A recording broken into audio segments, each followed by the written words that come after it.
അപ്പോൾ ഇന്ന് ഞാൻ നിങ്ങളെ മുന്നിലേക്ക് വന്നിട്ടുള്ളത് വളരെ എന്താ പറയുക സന്തോഷമുള്ളൊരു വീഡിയോ ആയിട്ടാണ് കേട്ടോ. ഞങ്ങളുടെ ഒരു സ്വപ്നേന് നോഫസ് അക്കാഡമിയുടെ അണ്ടറിൽ ഓഫ്ലൈൻ ബാച്ചുകളൊക്കെ വെക്കണം എന്നുള്ളത്. അങ്ങനെ നമ്മൾ റെസിൻ ആർട്ടിൻ്റെ ഫസ്റ്റ് ഓഫ്ലൈൻ ബാച്ച് ഇവിടെ സക്സസ്ഫുള്ളി ആയിട്ട് കംപ്ലീറ്റ് ചെയ്തിട്ടുണ്ട് കേട്ടോ. അപ്പോൾ ഇതൊക്കെ നമ്മളെ സ്റ്റുഡൻസിൻ്റെ വർക്കുകളാണ്.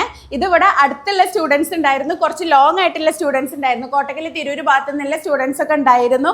അതുപോലെ തന്നെ ഇവിടെ അടുത്തുള്ള സ്റ്റുഡൻസ് ഒക്കെ ഉണ്ടായിരുന്നു. ഒരു മണിക്കൂർ കൊണ്ടൊക്കെ യാത്ര ചെയ്ത് വരാൻ പറ്റിയ സ്റ്റുഡൻസ് ഒക്കെ ഉണ്ടായിട്ടുണ്ടായിരുന്നു കേട്ടോ. അപ്പോൾ അവരോട് ഇന്നും കൂടെ ഒന്ന് വരാൻ പറഞ്ഞിട്ടാണ്. അപ്പോൾ അങ്ങനെ അവർക്ക് ക്ലിയർ കോട്ട് ചെയ്ത് അവരുടെ കംപ്ലീറ്റ് വർക്ക് കഴിഞ്ഞിട്ട് ഇത് കൊണ്ടുപോകല്ലോ. ഇന്ന് അവർക്ക് സർട്ടിഫിക്കറ്റും അതുപോലെ തന്നെ ഈ പീസുകളൊക്കെ വീട്ടിലോട്ട് കൊണ്ടുപോകാം കേട്ടോ. ഇന്ന് സർട്ടിഫിക്കറ്റും കൊടുക്കണം. അപ്പോൾ അതിൻ്റെ വീഡിയോസൊക്കെ വരുവേ. പിന്നെ ഇതൊക്കെ അവരുണ്ടാക്കിയതാണ് കേട്ടോ. വലിയ പീസ് ഉണ്ടാക്കിയ സ്റ്റുഡൻസ് കുറച്ച് ലോങ് ഉള്ള സ്റ്റുഡൻസ് ആയിരുന്നു. പിന്നെ അടുത്തുള്ള ഒറ്റ ആളാണ് ഈ ഒരു വാളാട്ട് ചെയ്തിട്ടുള്ളത് കേട്ടോ. പിന്നെ ബാക്കിയുള്ളത് ഞാൻ വീഡിയോയിൽ ഇടയിൽ ഇങ്ങനെ കൊടുക്കുന്നുണ്ട്.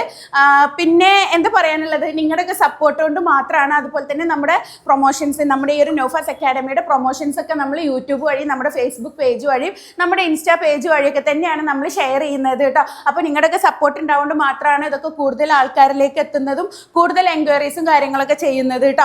അപ്പോൾ അതുപോലെ തന്നെ നമ്മളിത് അനൗൺസ് ചെയ്തതിന് ശേഷം നമുക്ക് ക്ലാസ് എടുക്കുന്നതിൻ്റെ തലേന്ന് വരെ അഡ്മിഷന് എടുക്കുമെന്ന് ചോദിച്ചിട്ട് വിളിച്ചിട്ടുണ്ടായിരുന്നു. പക്ഷെ എന്താണെന്ന് വെച്ചാൽ നമുക്ക് ലാസ്റ്റ് മിനിറ്റ് അഡ്മിഷൻസ് നമുക്ക് ആക്സെപ്റ്റ് ചെയ്യാൻ കഴിയില്ല. കാരണം നമുക്കിത് ഉണ്ടാക്കാനുള്ള മെറ്റീരിയൽസ് കാര്യങ്ങളൊക്കെ ആദ്യം ഓർഡർ ചെയ്തിട്ട് റെഡിയാക്കി വെക്കണം. അതുപോലെ തന്നെ നമ്മുടെ ഈ റൂമിൽ സൗകര്യങ്ങൾ നമ്മൾ ചെയ്ത് വെക്കണം. അപ്പോൾ പെട്ടെന്ന് ഒരു 2-3 പേര് വന്നാൽ നമുക്കത് ആക്സെപ്റ്റ് ചെയ്യാൻ കഴിയില്ല. കാരണം നമ്മൾ ഫുൾ പ്ലാൻഡ് ആണ്. ഈ ഒരു ആർട്ട് പീസ് ഉണ്ടാക്കാൻ പറഞ്ഞാൽ ചെറിയൊരു കാര്യമല്ല, കുറച്ച് വലിയൊരു കാര്യമാണ്. അപ്പോൾ അത് നമുക്ക് ഡീപ്പായിട്ട് പറഞ്ഞു കൊടുക്കണമെങ്കിൽ അതിൻ്റേതായിട്ടുള്ള സൗകര്യങ്ങളും സാധനങ്ങളും എല്ലാതും റെഡി ആവണം. അപ്പോൾ നമുക്ക് ലാസ്റ്റ് മിനിറ്റ് ആക്സെപ്റ്റബിൾ അല്ല. അതുപോലെ തന്നെ ഒരു ബാച്ചിൽ നമുക്ക് മാക്സിമം 8 സ്റ്റുഡൻസ് കഴിയുള്ളൂ കേട്ടോ. അത് ഓൺലൈൻ ആണെങ്കിലും ഓഫ്ലൈൻ ആണെങ്കിലും. അത് മറ്റൊന്നും കൊണ്ടല്ല, ഈ ഒരു ആർട്ട് പീസ് ഉണ്ടാക്കുക എന്നുള്ളത് ചില്ലറ കാര്യമൊന്നുമല്ല. അതുപോലെ തന്നെ റെസിൻ്റെ എന്തെങ്കിലും ഈ ഒരു പീസ് ഉണ്ടാക്കാൻ മാത്രമല്ല നമ്മൾ പഠിപ്പിച്ചു കൊടുക്കുന്നത്.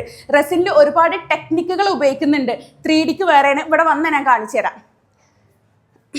ഇടന്നോ ഇത് റെസിൻ്റെ ബൗളാണ്. ഇത് വേറൊരു ടെക്നിക്കാണ്. ഇത് കണ്ടോ, ഇത് റെസിൻ്റെ 3D ആർട്ടാണ് കേട്ടോ. ഇത് തീർത്തും, അതായത് നമ്മൾ ക്ലോക്ക് ഉണ്ടാക്കണ പോലെ വാൾ ഡെക്കർ ചെയ്യണ പോലെ ഒന്നുമല്ല ഇത് ചെയ്യുക. ഇത് മറ്റൊരു ടെക്നിക്കാണ്. അതുപോലെ തന്നെ തോർത്തുമുണ്ടൊക്കെ ഉണ്ട് കേട്ടോ, നിങ്ങൾ കാര്യമാക്കരുത്. പിന്നെ ഇവിടെ ജോഡ് വർക്ക് ഉണ്ട്, ഓഷ്യൻ ആർട്ട് ഉണ്ട്, ആൽക്കഹോളിക് ഇങ്ക് ഉണ്ട്, പിന്നെ ഫോട്ടോ റെസിൻ ഉണ്ട്. മുകളിൽ കാണുന്നത് പെബിൾ ആർട്ടാണ് കേട്ടോ. ഞാൻ ജസ്റ്റ് വീഡിയോയിൽ ഫോട്ടോ കൊടുക്കാൻ നമ്മൾ ചെയ്തത് തന്നെ. അപ്പോൾ ഇതിൻ്റെ ഒക്കെ ടെക്നിക്ക് എന്ന് പറയാൻ നമ്മൾ വിചാരിക്കണ പോലെയല്ല. നമ്മളൊരു കീ ചെയിൻ ഉണ്ടാക്കുന്ന, ഒരു ക്ലോക്ക് ഉണ്ടാക്കുന്ന പോലെയല്ല. പലതും പല രീതിയിലാണ് നമ്മൾ ചെയ്യുക. അതിനൊക്കെ ഡിഫറെൻറ്റ് മെത്തേഡുകളാണ്. അപ്പോൾ ഇതൊക്കെ നമുക്ക് സ്റ്റുഡൻസിന് പഠിപ്പിച്ചു കൊടുക്കുമ്പോൾ പല ഡൗട്ട്സും കാര്യങ്ങളൊക്കെ പല ഡൗട്ട്സും കാര്യങ്ങളൊക്കെ സ്വാഭാവികമായിട്ടും വരും. അപ്പോൾ നമുക്ക് ഒരുപാട് സ്റ്റുഡൻസ് ആയാൽ ഇവരുടെയൊക്കെ ഡൗട്ട്സ് ക്ലിയർ ചെയ്യുക എന്നുള്ളത് തന്നെ വലിയൊരു ടാസ്ക്കാണ്. അപ്പോൾ നമുക്ക് സ്റ്റുഡൻസിന് ഡൗട്ട് ക്ലിയർ ചെയ്തിട്ട് എത്തൂല. നമുക്കിത് മാത്രമല്ല, നമ്മുടെ നോഫസ് അക്കാഡമിയുടെ അണ്ടറിൽ SSLC, +2, ഡിഗ്രി, PG, പിന്നെ fashion designing, beautician, mehndi, bridal makeup, പിന്നെന്താ നമ്മളെ hospital administration, office administration, accounting കോഴ്സുകൾ ഒത്തിരി നമ്മൾ പ്രൊവൈഡ് ചെയ്യുന്നുണ്ട്. അപ്പോൾ അതിൻ്റെയൊക്കെ എൻക്വയറീസും കാര്യങ്ങളൊക്കെ നമ്മൾ ക്ലിയർ ചെയ്യുന്നതിൻ്റെ കൂട്ടത്തിൽ തന്നെ ഈ റെസിനാർട്ടിൻ്റെ ഡൗട്ട്സും കാര്യങ്ങളൊക്കെ നമ്മൾ ക്ലിയർ ചെയ്യേണ്ടി വരും. അപ്പോൾ നമുക്ക് ഒരുപാട് സ്റ്റുഡൻസ് ആയാൽ അത് താങ്ങൂല. പിന്നെ എടുക്കുന്ന സ്റ്റുഡൻസിന് കംപ്ലീറ്റ് എന്താ പറയുക സർവീസ് കിട്ടണം എന്നുള്ളതും ഞങ്ങളുടെ ഒരു ഇതാണ് കേട്ടോ. അപ്പോൾ അതുകൊണ്ട് തന്നെ നമുക്ക് ഒരുപാട് അഡ്മിഷന് വന്നാൽ അത് ഭയങ്കര ബുദ്ധിമുട്ടാവും. അതുകൊണ്ടാണ് നമ്മൾ പറയുന്നത്. അപ്പോൾ നിങ്ങൾക്ക് വേണം എന്നുണ്ടെങ്കിൽ കൂടുതൽ ഡീറ്റെയിൽസോ കോഴ്സുകളെ കുറിച്ചിട്ട് കൂടുതൽ അറിയണം എന്നുണ്ടെങ്കിൽ സ്ക്രീനിൽ കാണുന്ന നമ്പറിലൊന്ന് വാട്സപ്പ് ചെയ്യാം കേട്ടോ. ഏത് കോഴ്സാണോ അറിയേണ്ടത്. ഇനി റെസിനാർട്ടിൻ്റെ നമ്മൾ ഓഫ്ലൈൻ മാത്രമല്ല ഓൺലൈനായിട്ട് എന്താണ് റെസിൻ മുതൽ ഇതിൻ്റെ മാസ്റ്റർ ടെക്നിക്ക് വരെ നമ്മൾ പ്രൊവൈഡ് ചെയ്യുന്നുണ്ട്. അതുപോലെ തന്നെ നമ്മൾ ഓഫ്ലൈൻ സ്റ്റുഡൻസിന് നമ്മൾ കംപ്ലീറ്റ് ഓൺലൈൻ കോഴ്സുകൾ, ഞാൻ ഈ കാണിച്ചു തന്ന ടെക്നിക്കുകളൊക്കെ നമ്മൾ പഠിപ്പിച്ചും കൊടുക്കുന്നുണ്ട്, ഓൺലൈനായിട്ട് പഠിപ്പിച്ചു കൊടുക്കുന്നുണ്ട്. അപ്പോൾ കൂടുതൽ അറിയണമെന്നുണ്ടെങ്കിൽ സ്ക്രീനിൽ കാണുന്ന നമ്പറിൽ നിങ്ങൾക്ക് ഏത് കോഴ്സാണോ വേണ്ടത് അതൊന്ന് വാട്സപ്പ് ചെയ്യാം കേട്ടോ. അപ്പോൾ ശരി, താങ്ക് യു, ബൈ.